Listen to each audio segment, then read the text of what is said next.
Olivia, ta maman a cru mourir. Je ne sais pas comment je suis toujours vivante après cet accident. J'ai eu tellement de chance. Maman, ce n'est pas la chance, c'est Jésus qui t'a fait grâce d'être toujours vivante, car tu serais morte instantanément lors de cet accident. Si Jésus t'a donné son souffle de vie, c'est parce qu'il veut te sauver. Si tu mourais lors de cet accident, ça aurait été l'enfer. Tu as raison ma fille. Maman, réalise à quel point Jésus t'aime. Il est prêt à te pardonner tous tes péchés. Ma fille, j'ai fait des choses très horribles. Je ne crois pas que Jésus pourra me pardonner. Comment peut-il après tout ça toujours m'aimer? J'ai tellement honte de moi. Maman, il n'existe pas de péché très grand que Jésus ne peut pas pardonner. La Bible dit dans Éphésiens 2 versets 4 et 5 que « Mais Dieu est riche en compassion. À cause de son grand amour dont il nous a aimés, nous qui étions morts en raison de nos fautes, il nous a rendus à la vie avec Christ. C'est par grâce que vous êtes sauvés. » Tu vois maman, l'amour de Jésus n'est pas limité par nos péchés, mais au contraire il veut que nous reconnaissons que nous sommes des pécheurs, alors il nous donne la vie en lui. Maman, es-tu prête à donner ta vie à Jésus? J'ai tellement honte. Et dire que, je me disais être chrétienne, et j'allais à l'église tous les dimanches. Cependant, je vivais dans le péché. Bien que mariée, je me vendais aux hommes sans aucun remords. Je pensais tromper Dieu, or il voyait tous mes péchés. Je suis fatiguée de cette mauvaise vie que j'ai toujours menée. Je réalise vraiment l'amour du Seigneur Olivia ma fille, car malgré mes péchés, il m'a épargné de la mort. Tu as raison Olivia, si je mourais lors de cet accident, je serais en enfer en ce moment-ci. Je n'en reviens pas que je suis toujours vivante. Je suis en train de réaliser l'amour de Jésus. Il me tend toujours la main après toutes les atrocités que j'ai faites. Oui maman, c'est là qu'intervient la grâce de Dieu. Car la Bible dit dans Éphésiens 2 verset 8 que « Car vous êtes sauvés par la grâce, par le moyen de la foi. Et cela ne vient pas de vous, c'est le don d'Élohim. » Maman, il est temps que tu acceptes le salut que le Seigneur Jésus t'offre aujourd'hui. C'est un don qu'il te donne gratuitement.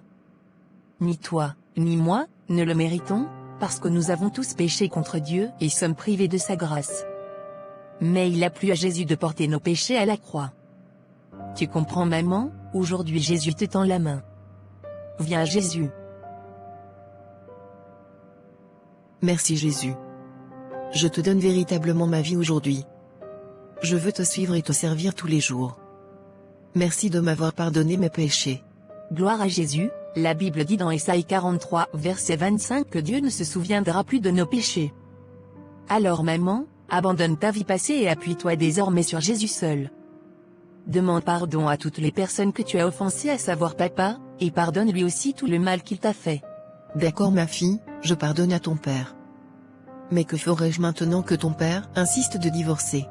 Tout d'abord il est important de souligner que Dieu n'aime pas le divorce. Maintenant que tu es chrétienne et que papa ne l'est pas. Papa est très déterminé de divorcer et a même déjà envoyé les papiers de divorce. La Bible dit dans 1 Corinthiens 7 versets 15 à 16 que, mais si l'incrédule se sépare, qu'il se sépare, le frère ou la sœur n'est pas esclave en pareil cas, mais Elohim nous a appelés à la paix. Car que sais-tu, femme, si tu sauveras ton mari? Ou que sais-tu, mari, si tu sauveras ta femme? Mais je ne pourrai pas vivre sans ton père. Je ne crois pas que je pourrai me remarier et aimer un autre homme comme lui. Maman, voici ce que Jésus dit dans 1 Corinthiens 7 versets 10 et 11, mais à ceux qui sont mariés, je leur ordonne, non pas moi, mais le Seigneur, que la femme ne se sépare pas de son mari. Et si même elle s'en sépare, qu'elle demeure sans être mariée ou qu'elle se réconcilie avec son mari. Que le mari aussi ne quitte pas sa femme. Alors tu vois clairement que Dieu interdit formellement le remariage. Maman, prie beaucoup pour papa, Jésus est puissant de l'attirer à lui comme il l'a fait pour toi. Je comprends ma fille. La parole de Dieu est vraiment complète. Je ne sais pas comment j'y arriverai, mais je veux désormais m'efforcer à craindre Dieu et à garder sa parole. De nos forces nous ne pouvons rien, mais tout est possible avec Jésus. Maman, Jésus connaît ton cœur et il t'aidera. Je dis merci à Jésus qui vient de me donner la capacité de pardonner à tous ceux qui m'ont offensé. Je prie que Jésus m'aide à le craindre tous les jours de ma vie. Amen. Ma fille, je suis très fière de toi. Je dis merci à Jésus qui a permis que tu deviennes une jeune femme très belle, intelligente, et qui craint et aime Jésus. Merci ma fille de m'avoir conduit à Christ. Tu viens de m'offrir le plus beau cadeau. Gloire à Jésus. Maman, les mots ne pourront exprimer ma joie en ce moment. J'ai longtemps attendu ce moment, Dieu exauce vraiment les prières. Ta conversion est un miracle. Moi-même je n'en reviens pas. Je suis très contente.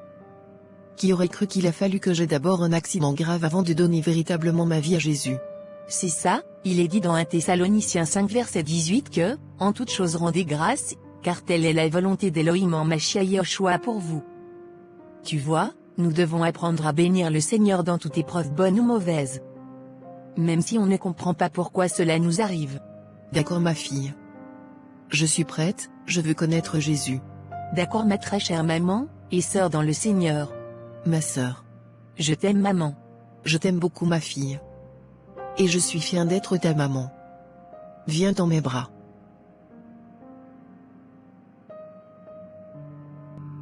Deux semaines plus tard.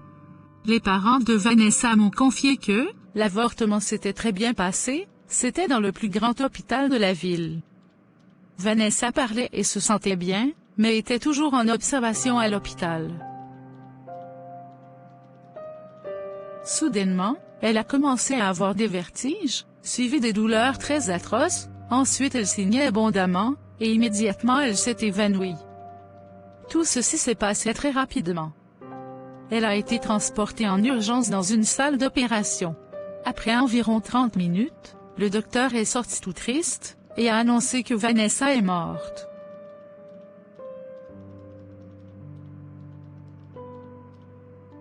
J'ai parlé du rêve que j'avais eu à Vanessa, mais elle ne m'a pas écouté.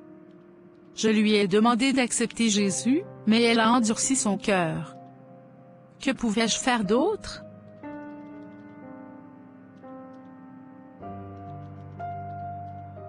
Michel, le deuil de Vanessa nous bouleverse tous. Que Jésus qui connaît la profondeur de ta douleur, sache te réconforter. Nous savons tous que Vanessa et toi, étiez plus que des sœurs. C'est très douloureux. J'avais tellement désiré que Vanessa donne sa vie à Jésus. Même avant son avortement, j'ai encore insisté qu'elle n'avorte pas. Mais, plus j'insistais, plus elle me détestait. Mais je n'ai jamais mis ces choses dans le cœur. Car je savais qu'elle était clairement aveuglée par le péché. Elohim seul sait combien je l'aimais.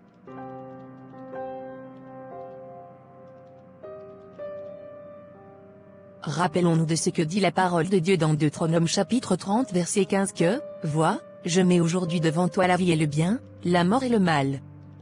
Dieu lui-même a donné la liberté à l'homme de choisir la vie et le bien, et pourtant Jésus est puissant pour tourner le cœur de l'homme à l'aimer, et à le servir. Or la Bible dit dans 1 Jean 4, verset 18 qu'il n'y a pas de peur dans l'amour, mais l'amour parfait bannit la peur, parce que la peur implique un châtiment. Et celui qui a peur n'est pas rendu parfait dans l'amour. Tu vois, Dieu ne permettra pas qu'un homme l'aime par force, dans la peur.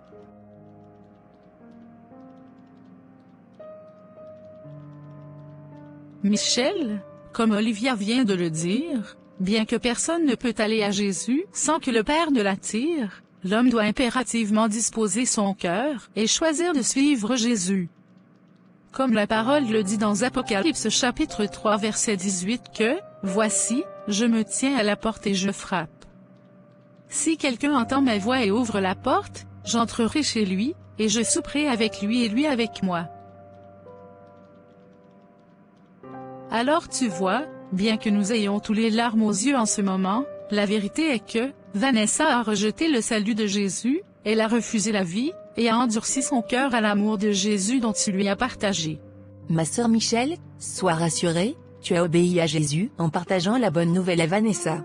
Merci mes sœurs, je suis vraiment très fortifiée par tout ce que vous m'avez partagé. Gloire à Yahushua. Amen.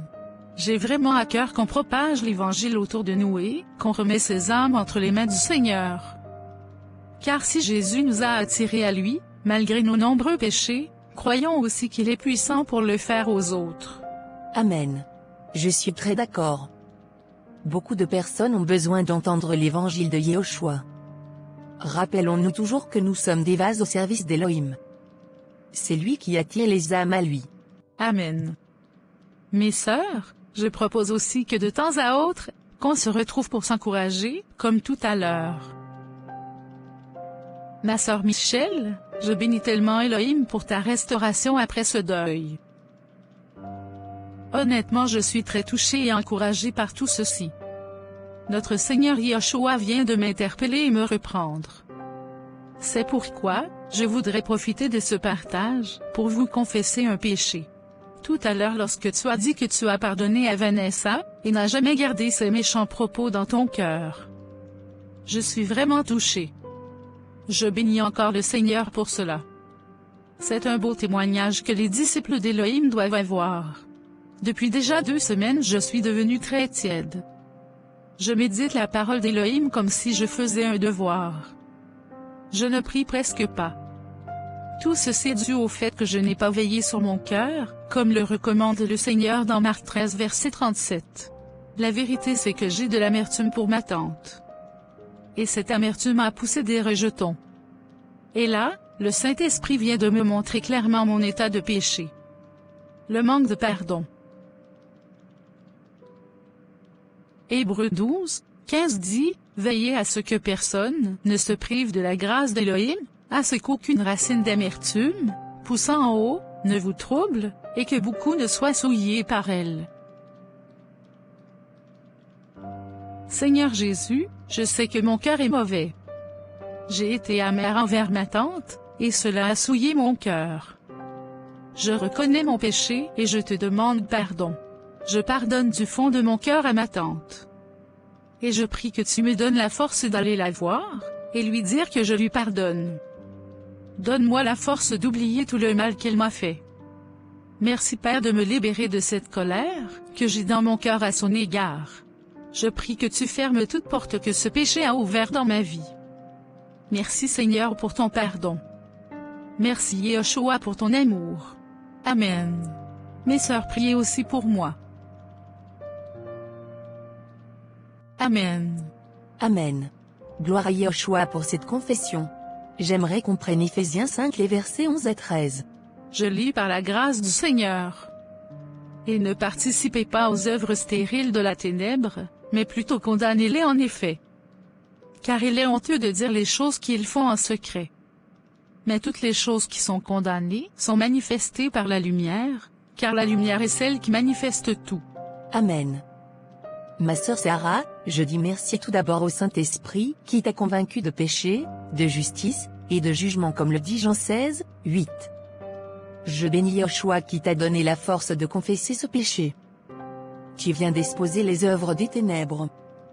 Et par cette confession, notre Maître Yahushua vient de guérir ton cœur et te pardonner. À présent tu es libéré. Amen. Comme tu l'as dit tout à l'heure, il faut aller voir ta tante et lui dire que tu lui pardonnes. Et puis tu pourras aussi lui partager l'évangile de Yahushua. Ma sœur Sarah, Yahushua t'a totalement pardonné. Et même, Ésaïe 43 verset 25 dit, « C'est moi qui efface tes transgressions pour l'amour de moi, et je ne me souviendrai plus de tes péchés. » Amen.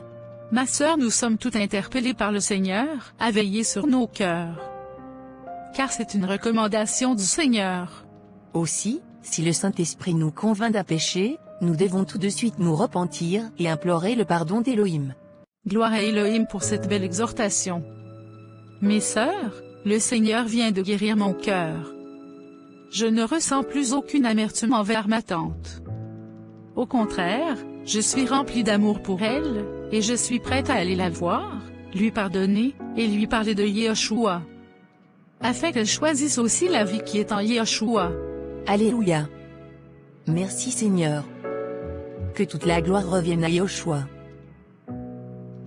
Merci Père pour cette guérison. Amen. Je suis dans la joie. Nous avons la victoire en Yahushua. Mes sœurs, célébrons et élevons Elohim. Il mérite la gloire. Chantons ce cantique, mes sœurs. Tu mérites la gloire et l'honneur, nous élevons nos mains pour t'adorer. Tu mérites la gloire et l'honneur, nous élevons nos mains pour t'adorer. Car tu es Dieu, tes miracles sont si grands, nul n'est comparable à toi. Nul n'est comme toi. Tu es elle, tes miracles sont si grands, nul n'est comparable à toi. Nul n'est comme toi, Seigneur. Tu mérites la gloire et l'honneur, nous élevons nos mains pour t'adorer. Tu mérites la gloire et l'honneur, nous élevons nos mains pour t'adorer. Car tu es elle, tes miracles sont si grands, nul n'est comparable à toi. Nul n'est comme toi. Seigneur. Amen. Elohim mérite vraiment toute la gloire et l'honneur. Yahushua mérite notre danse. Mes sœurs, nous avons passé un beau moment ensemble dans la présence du Seigneur. Nous avons introduit ce moment par la tristesse autour du deuil de Vanessa. Jésus a essuyé nos larmes, et est en train de restaurer et fortifier ma sœur Michel. Ensuite le Seigneur m'a libéré du manque de pardon, ce péché dont le diable voulait me maintenir dedans et si possible m'éloigner définitivement du Seigneur. Et voilà, le Seigneur conclut ce moment par une grande réjouissance au milieu de nous. Nous allons continuer à élever Yahushua. Amen. Béni soit Elohim. Mes sœurs, élevons le Seigneur. Acclamons Yahushua. Il mérite nos acclamations. Gloire à Yahushua. Mes sœurs, comme nous l'avons dit tout à l'heure, je propose encore qu'autant que le Seigneur permettra, qu'on se retrouve très bientôt et de façon récurrente, pour partager ensemble. Car nous avons toutes été très encouragés par ce partage. Je suis d'accord ma sœur. Oui ma sœur, je vais vous confirmer ma disponibilité. J'ai été trop encouragée. Pour le moment je suis disponible à tout moment. Gloire à Elohim pour tout. On se dit à bientôt mes sœurs. Shalom mes sœurs. 2 mois plus tard. Olivia, que fais-tu ici? Ta maman n'a pas honte de t'envoyer me voir même après le divorce? Bonjour papa. Maman ne m'a pas envoyé. Je suis venue parce que tu me manques beaucoup papa. Pourquoi me cherches-tu après tout le mal que je t'ai fait? Par la grâce de Jésus, je t'ai pardonné. Papa, tu as aussi besoin de la grâce de Jésus pour pardonner maman et te réconcilier avec elle. Maman est devenue une personne très différente depuis qu'elle a donné sa vie à Jésus. Oh je vois, ta mère et toi avez lavé vos cerveaux dans cette secte de Jésus. Vous avez rejoint le groupe des personnes insensées. Moi je suis un homme pragmatique. Alors ne me parle plus jamais de ces faussetés. D'ailleurs même, je vais désormais m'installer hors de ce pays. Retiens ceci une fois pour toutes. Je ne me réconcilierai jamais avec ta maman. Dans quelle planète vivez-vous? Nous sommes divorcés s'il faut que je vous le rappelle. Tu as pourtant fait de longues études. Tu devrais mieux comprendre ces choses. En plus, mon mariage est programmé pour cet été. Papa, je veux que tu saches que je t'aime au-delà de tout. Je respecte ton mode de vie, mais cela ne m'empêcherait jamais de prier pour toi, et espérer qu'un jour tu obtiennes le salut de ton âme. Tant que tu parleras de ces mensonges, oublie que je suis ton père. D'ailleurs, j'ai du travail, va-t'en. D'accord papa. Du n'importe quoi. C'est quoi cette malchance? Après tout mon investissement sur Olivia, voici ce qu'elle devient. Une insensée, qui parle de cette histoire de Jésus. Je hais sa mère qui a raté l'éducation de ma fille.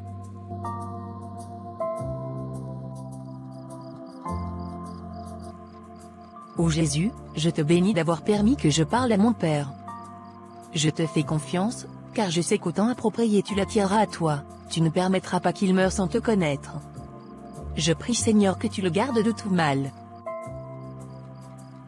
Merci Jésus pour le salut que tu as donné à maman, Michel, Sarah et moi, ainsi que d'autres nouveaux, convertis partout dans le monde. Merci d'avoir transformé nos vies. Merci d'aider les chrétiens du monde entier à suivre tes pas, malgré les séductions de ce monde. Je prie que tu attires de plus en plus les âmes à toi. Montre aux hommes leur état de péché, et donne-leur une véritable repentance. Je prie que les hommes choisissent la vie. Seigneur, attire à toi, et fais que les hommes comprennent que tu es la vie. Je prie pour plus de repentance dans le monde. En ton nom puissant, j'ai prié. Amen. Amen. Olivia finit ses études. Elle devint une institutrice. Elle se maria à un évangéliste qui craignait aussi le Seigneur. Elle fut une grande aide auprès de son mari, et Yehoshua se glorifia grandement dans cette belle œuvre qu'il leur avait confiée. Olivia continua à s'encourager autant que le Seigneur le permettait avec Michel et Sarah. Ensemble, elles propagèrent l'évangile autour d'elle. Le Seigneur attira beaucoup de personnes à lui. Plusieurs se repentirent véritablement et délaissèrent totalement leur vie passée. Le papa d'Olivia se remaria et alla s'installer dans un autre pays. Cependant, sa maman demeura seule, sans se remarier, comme le recommande le Seigneur. Elle garda la foi, et continua à implorer la grâce du Seigneur pour son mari. Si tu as été encouragé par ce film, n'hésite pas de le partager massivement, afin qu'on propage tous l'évangile autour de nous. Shalom.